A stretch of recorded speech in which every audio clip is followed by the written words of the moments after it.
Here we are with our fraction 1/10, and we're trying to find an equivalent fraction with a 100 on the bottom.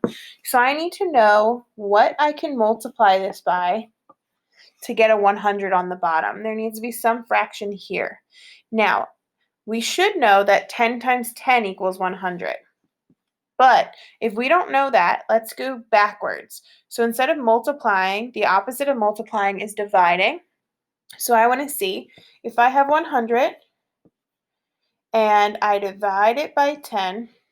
You can use a calculator for this. We do get 10, which means this 10 is going right here. And I'm going to write that in green.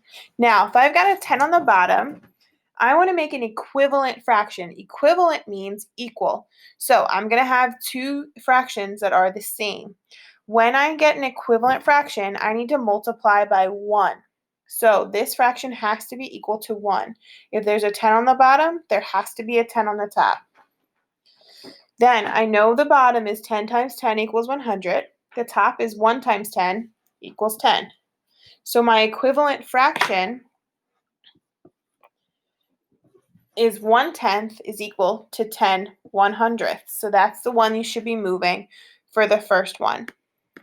Let's see, the second one is 2/5.